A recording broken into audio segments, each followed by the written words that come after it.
What's going on, YouTube? Welcome back to the channel. So we recently moved into a new house, and let me tell you guys, the garage is a total mess. So I'm going to show you guys how to turn this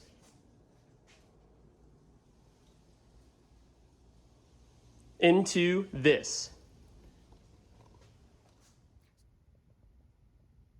So let's get started. The first thing that you want to do is move all unnecessary stuff that's in the garage to other spots of the house. Make sure you move things where they make sense. For example, I put all my camera stuff into the office, and I put all my spare car parts into the basement. I'm planning on making a car parts storage rack in the basement, so I'll show you guys that in another video. Once you have only the main stuff that you want in the garage, move the car outside and start taking measurements. You'll want to measure the width and length of the garage as well as any features on the walls so you can make a model of the garage. Next, you're going to want to measure all the larger items that you have in the garage, such as furniture and toolboxes. After you have the measurements for everything that's going in your garage, you're going to want to start up a CAD software if you have it. I usually use AutoCAD for mine, but if you don't have access to CAD software like this, you can use Lucidchart, which is a free website, and it'll give you similar results. So this is Lucidchart. Obviously, my garage layout has already been completed, but I'm going to show you guys exactly what I did. So I've got my stairs and the main door layout here, and then the side door here, and obviously I added the garage door here. So besides that, I also added the two outlets that I've got on this wall, and then this wall portion here that kind of sticks out, that kind of will show me where I am at. So from there, I pretty much just added in all of the main items that I measured. So I've got my crane, my U-line cabinets, my toolbox, workbench, mini fridge, desk, my safe, and then this here is a pre-made shelf that's on this wall. So I just labeled it as the storage shelf, and I kind of put some items on there that I plan on putting into that shelf. And then obviously I've got the car in the middle, and as you guys can see, I've got plenty of room to access the doors, and then I can move this chair here if I want to get under the hood, and open up the garage door if I want to access the trunk. So that all works pretty well. I'm pretty happy with it. And so from here, I'm just going to start moving things around in the garage, and if I like it, I'll keep it that way, and I'll make adjustments if I see fit. One more thing that I should mention is you're going to press this button to change the scale and dimensions of all of your items. Also, if you have an extension cord reel or a hose reel, try to identify where those are going to be utilized best and place a shape there to call it out. Now that you have your design sketched out and labeled, print it out and begin your garage transformation. Remember, you can always move things around again if you don't like it, but most of the rough planning should have been ironed out with the preliminary model.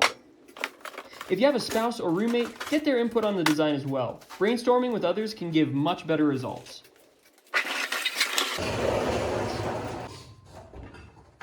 I went ahead and got a small plastic shed so I could put some of my tools and equipment outside in the yard.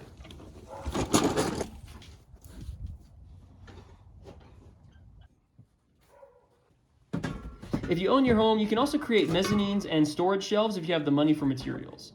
This will allow you to utilize some of the overhead space that's normally wasted.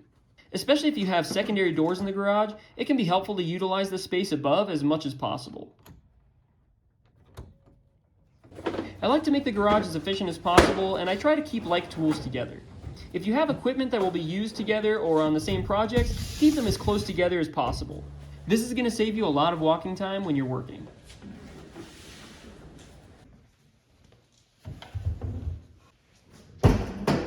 Now, once your garage is finalized, you're going to want to hang up all of your cabinets and TVs and pegboards and whatever else you have.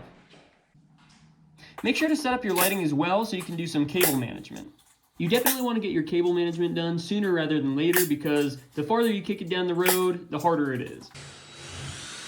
I also found a good spot to hang up my extension cord reel that was right by an outlet, so I did that as well.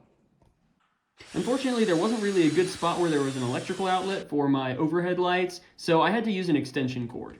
This extension cord is a little bit shorter than what I need, so I'm probably going to have to go out and buy a longer one later down the road.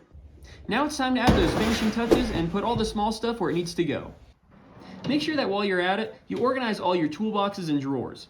You really don't want to have to come back and do all of that later.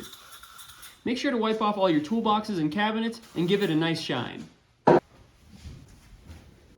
And that's all there is to it. Now that the garage is set up how you want it, try it out. Work on some stuff on your car or other small projects so you can get a feel for the new space.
Well guys, that does it for this week. If you found that video helpful, make sure to leave a like and subscribe for future content. We'll see you guys in the next one. Thanks for watching.